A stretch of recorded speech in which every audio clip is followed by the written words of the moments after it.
दाल त पाके छ अघि नै बसाएको कति बज्यो हौ 10 बज्न आँटेछ बिहानको केटाकेटीहरू पनि कहाँ गए भात खानुपर्ने ए साँच्ची माइलीले हो कि कहिले फोन पो गर्छु भन्थे हौ मलाई त कम्प्युटरमा बस्नु भन्थे अब यो म्यापस्याप हेर्न पनि जान्दिनँ म कहाँ लाखे अस्ट्रेलिया हो कि कहाँ पो छ भन्थे माइलीले त अर्को ठुली क्यानेडा अरे कोही कता गए खै अब यो आफू कम्प्युटर जान्दिनँ केटाकेटी कहाँ गए यसो कम्प्युटरमा बसेर बल्ल बल्ल देखाइदिए पनि हुन्थ्यो नि 2 वर्ष भयो नदेखेको अनुहार कस्ता भयो होला अब खोइ भेट पनि नहुने रहेछ हतपति यो प्लेनमा हालेर कहाँ ल्याऊ रात दिन 2-3 दिन लगाएर कहाँ आयो सम्झेर ल्याउँदा नि विरक्त लाग्छ बेला बेला त खै कहाँ हो अब यो म्याप हेर्न जान्दिनँ म यसो छोरो भए त देखाइदिन्छु होला कहाँ हिँडो खै अब भेट पनि स्वर्गमै हुने होला दाजुभाइ दिदीबहिनीको विरक्त लाग्छ बेला बेला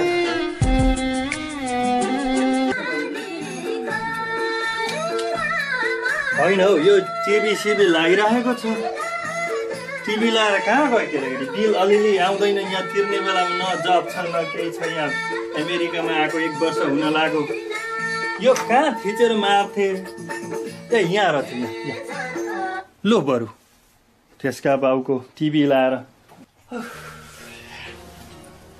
यो ढाड दुख्ने बिरामले पनि फेरि लो कसको फोन आयो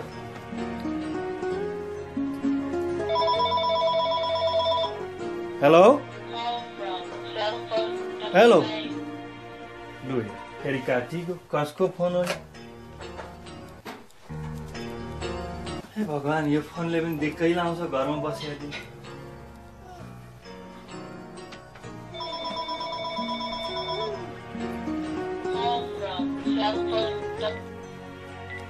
हेलो गुड मर्निङ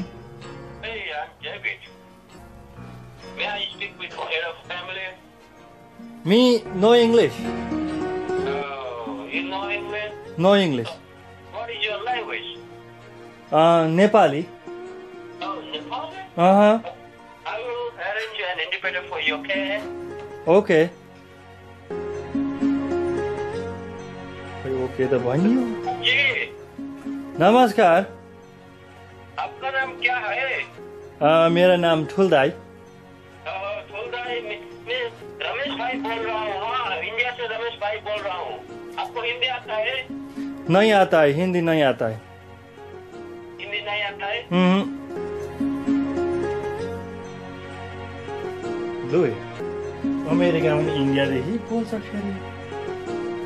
कहाँबाट फोन आएको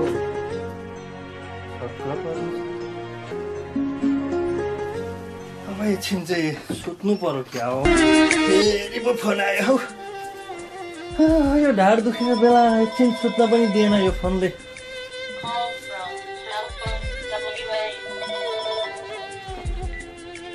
हेलो गुड मर्निङ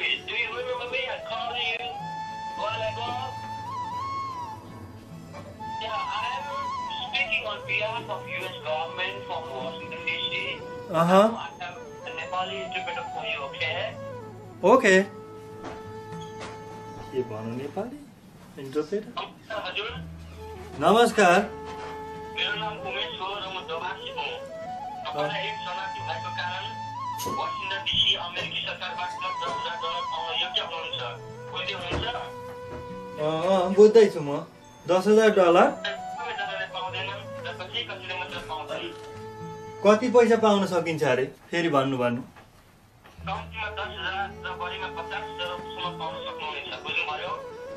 त्यो पैसा कसले दिन्छ त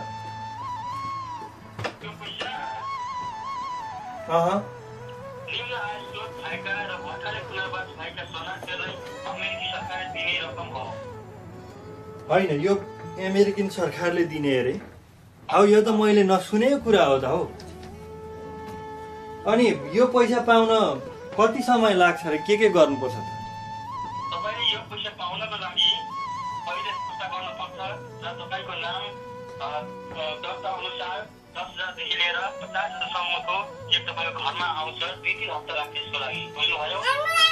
बुझ्दैछु अलिअलि त। होइन यो त्यत्रो पैसा पाइन्छ सरकारले दिन्छ भने त म भरे लाखे त। म छोराछोरी पनि आउँछन् होला, कता गइरहेछन्, बिहानै हिँडेका। श्रीमती पनि खोइ कता निस्किरहेछे। आएपछि म घर सल्लाह गर्छु अनि फेरि निदो दिउँला नि त तपाईँलाई। सुन्दैछु। तपाईले आज घर सल्लाह गर्नुहोस्। कसैलाई नसुनाउनु। यदि तपाईले घर बाहेक अरूलाई सुनाउनु भयो भने तपाईले यो रकम पाउनु हुने छैन नि फेरि। हो र? कसैलाई पनि नभन्नु त? कसैलाई नसुनाउनुहोस्। होइन, आफ्नो भाइ बहिनीहरूलाई छिमेकीलाई पनि नभन्नु। हजुर हजुर, तपाईलाई मात्रै, यो तपाईको लागि मात्रै हो, अरू कसैलाई नसुनाउनुहोस्।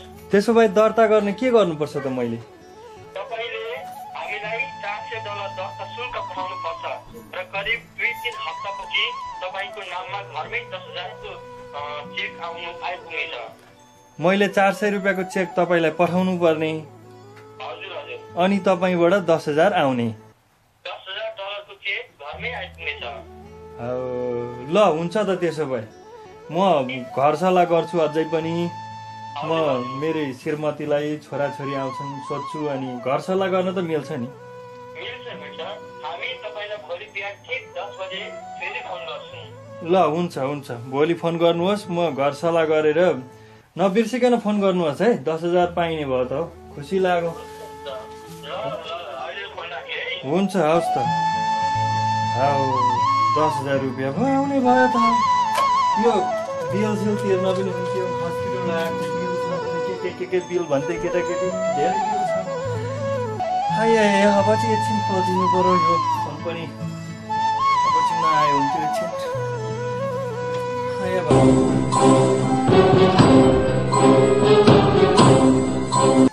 खाना ढिलो भइसक्यो र आउँदैन त मान्छे कोही पनि। कहाँ गए? लु मैले चाहिँ खाना खाँदै गएँ, कहाँ गएँ? म चाहिँ पस्केर खाना खाँदै गएँ, कहाँ गएँ थाहा छैन। होइन, तिमी मलाई किन कराइरहेको? म यहीँ आएँ त। लु खाना पस्क त, भोक लागिरहेछ। होइन ए बुढी, यहाँ आऊ त। यहाँ खाना भात खानु अगाडि म खाना बनाउनु पस्किँदैछु। यहाँ आऊ न, एउटा सल्लाह छ कि। किन के भयो? कसैलाई नभन्नु भने हिजो नि के भयो? फोन आएको थियो दिउँसो। अमेरिकन सरकारले गरेको अरे। एउटा मान्छे बोल्दै थियो। के भन्नु त? उसले भनेको हामी जस्ता शरणार्थीलाई 10,000 रुपियाँ दिन्छ। 10,000 अरे? त्यसै दिन्छ हामीलाई 10,000? कसले दिन्छ? हेर बुढी, म त तिमी थियौ भने त हिजै चाहिँ म तिमीलाई पनि त्यो फोन सुन्न लाउँथेँ। हिजै हुने कुरा ढिलो भइसक्यो। तुरुन्तै भोलि फोन गरे पछाडि चाहिँ मनी अर्डर गरेर पठाइहाल्नुपर्छ। साँच्चै हो त? राम्रो भयो नि। तर मान्छेलाई भन्नु हुँदैन है, फेरि मान्छेले सुन्छन्, थाहा पाउँछन्। अरूले थाहा पायो भने फेरि हामीलाई आउँदैन फोन। कसैलाई पनि नभन्नु भनेको चुप्प लाग्यो। चुप लाग्यो। ल भोलि बिहान फोन पर्खेर बस्ने है। ल खाना ले। ल छिटो खानु।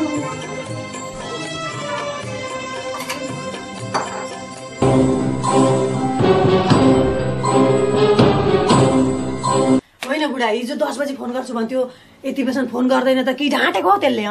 गर्नु पर्ने थियो त। कहाँ ढाँट्छ? अब हिजो मैले फोन उठाएको गर्छु भन्थ्यो। ल 10 पनि बजेछ त।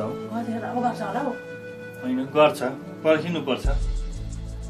एकछिनमा गर्छ नि हौ नि नानी, गर्छ नि। ढाँटेको होइन नि त्यसले? होइन 10,000 आयो भने त छोरी तिमीलाई नानी पनि राम्रै। हामी घुम्न जानुपर्छ। घुम्न जाउँला, भेकेसन होइन नानी? ल हेर त फोन आयो। त्यसैको होला उठाउनु। Hello, good morning. Hey, I'm David. How are you? गरौ। Good. Okay, I will connect you Nepali interpreter for you, okay? Okay, Nepali Okay, my Nepali interpreter for you. Nepali. राम्रो बोल्नु है, त्यहाँ भरे भित्रै लाग्यो। नमस्कार हजुर। नमस्कार। फोन गर्ने व्यक्ति इन्टरप्रेटर हो। ए नमस्कार। आज कस्तो हुनुहुन्छ? हामी ठिकै छौँ, दुईजना यहीँ छौँ। ए खुसी लाग्यो दुईजना छेउछेउ बसिरहनु भएको रहेछ।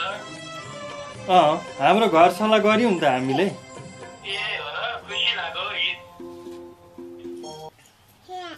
धेरै राम्रो लाग्यो तपाईँहरू दुवैजनासँग फोनमा कुरा गर्न पाउने भए। अनि तपाईँहरूको घर सल्लाह राम्रो भएछ? हामीले अब घर सल्लाह गऱ्यौँ। अब खोइ म चाहिँ $400 पठाउने भएँ। अब श्रीमती चाहिँ के गर्छ, पठाउँछ होला, ऊ पनि पठाउने कुरा गर्दैछ। दिनछाडी 10,000 भन्दा म नि पठाउँछु नि त हो नि। भन्नुहोस् न त हजुरको प्रश्न के थियो होला? ए मेरो प्रश्न त नि मैले मात्रै पठाउँदा हुन्छ कि मैले $400 अनि फेरि श्रीमतीले पनि $400 गर्दा त मेरोबाट नि 10,000 आउँछ अनि श्रीमतीबाट पनि 10,000 गर्दा त $20,000 आउने भयो। त्यही भनेर मेरो प्रश्न चाहिँ यदि दुवैले पठाउँदा हुन्छ कि हुँदैन भनेर नि। हजुर खुसी लाग्यो प्रश्नको लागि धन्यवाद। हजुर तपाईँहरूले जतिवटा $400 को दर्ता शुल्क पठाउनुहुन्छ त्यति नै $10,000 को चेक पाउनुहुनेछ। त्यो त अति नै राम्रो हो त हौ। यहाँ श्रीमतीले नि पठाउँछु भन्दैछ। ल ल म पनि पठाउँछु, 10,000 आउँछ भने त म पनि पठाउँछु।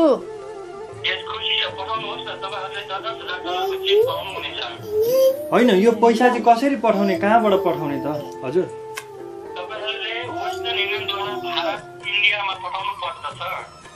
वेस्टर्न युनियनद्वारा। ए अनि हजुरको नाम चाहिँ? मेरो नाम उमेश हो, म इन्टरप्रेटर हो। ए इन्टरप्रेटर। अनि कसलाई पठाउने त हामीले? हाम्रो प्रोसेसिङ अफिस भारत इन्डियामा छ। हजुर। वाशिंटन डीसीको कार्यालयबाट तपाईले 10,000 को चेक पाउनुहुनेछ। हेर त बुढी, राम्रो कुरा हो नि त। अब यहाँबाट $400 पठाउ तिमी, म $800 पठाउँदा हामीलाई $20,000 आउँछ। ल ल हामी ठिकै छ, भोलि पठाउँछौँ त हामी वेस्टर्न युनियन जान्छौँ। तर कसले लगिदिन्छ हामीलाई गाडीमा त्यसमा? मुन्ना भाइको नाममा पठाउनु पर्दछ, तपाईले इन्डियामा पठाउनु पर्दछ। ए हुन्छ हुन्छ, सिलगढी इन्डिया। हजुर हजुर। ए मुन्ना भाइलाई हुन्छ हुन्छ हुन्छ पठाउनु पर्छ है।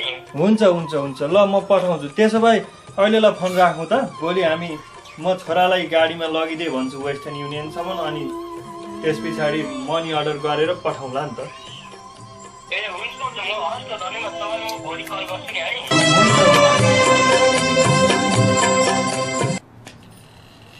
होइन ए बुढी कहाँ गयो? कहाँ गयो? होइन त्यो हिजो वेस्टर्न युनियन जाने भनेको ढिलो भयो त, खोइ पैसा ले त्यहाँ सिराने मुनि होला त्यहाँ हिजो। कति बज्यो? लु बिहान 9 बजिसकेछ। लु खुलो होला वेस्टर्न युनियन। लु यहाँ ले पैसा। सबैको 400, मेरो 400 यहीँकै ठाउँ छ, समय बोकेर जोलेर। 1 2 3 4 5 6 7 8। ल तेरो 400 मेरो 400 कस्तो होला हौ? अलिक राम्रो लाउनु। म भित्री गोजीमा हालेछु। ल पैसाको